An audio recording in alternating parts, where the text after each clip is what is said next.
चलिए बढ़ते आगे और आपको बता दें बाजार की नजर आज आने वाले रिलायंस इंडस्ट्रीज के तिमाही नतीजों पर रहेगी। कैसे रह सकते हैं आरआईएल के नतीजे, बता रहे हैं यतिन मोहता। जी, तो रिलायंस इंडस्ट्रीज के नतीजे आएंगे सेकेंड क्वार्टर के और देखते हैं किस तरीके से नतीजे का एक्सपेक्टेशन है बाजार में। अगर हम बात करें तो जो कंसोलिडेटेड परफॉर्मेंस है सिक्वेंशियल बेसिस यानी तिमाही दर आधार पे अगर हम देखें तो रेवेन्यू में लगभग 2% का इजाफा आप देखेंगे, तो वहाँ आपको सुधार दिखेगा। और ब्रॉडली जो टेलीकॉम बिजनेस से आपको ग्रोथ मिल रही है वहाँ कंसोलिडेटेड परफॉर्मेंस आपको पॉजिटिवली इम्पैक्ट होता हुआ दिखाई पड़ेगा।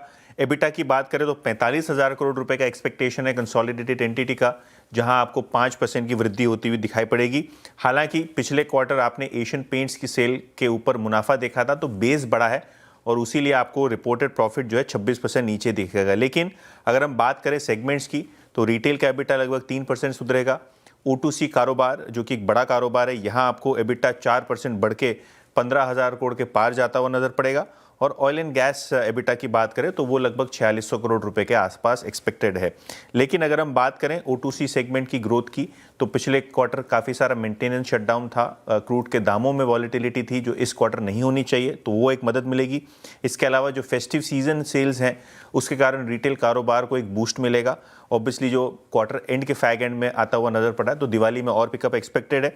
और ऑयल एंड गैस एक्सप्लोरेशन की बात करें तो वहाँ वॉलेटाइल क्रूड के दाम के चलते थोड़ा बहुत जो रियलाइजेशन है वो कम होता हुआ नजर पड़ेगा। लेकिन जियो ये जो टेलीकॉम बिजनेस है यहाँ फोकस रखिए, क्योंकि रेवेन्यू जो है सिक्वेंशियली 3% बढ़ेगा। एबिटा में अच्छी खासी वृद्धि होगी, क्योंकि जो आरपू है जो कि एक बड़ा आंकड़ा हम ट्रैक कर रहे हैं वो लगभग होना चाहिए 212 रुपए के आसपास, जो पिछले क्वार्टर 209 रुपए के आसपास था। और अगर हम मुनाफे की बात करें तो लगभग 7,000 करोड़ के आसपास आपको जियो की प्रॉफिट आती हुई नजर पड़ सकती है।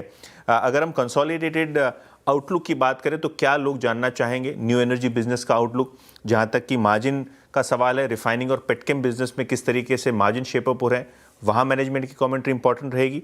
और कहीं ना कहीं अगर हम बात करें जियो का आईपीओ है वो अनाउंस किया था चेयरमैन साहब ने एजीएम में, तो वहाँ क्या डेवलपमेंट है और किस तरीके की वैल्यूएशन, किस तरीके की आरपू ग्रोथ वहाँ एग्रेसिवली और भी कर सकते हैं, क्या टैरिफ हाइक हो सकता है, ये सारे सवाल ऑब्वियसली इंपॉर्टेंट रहेंगे।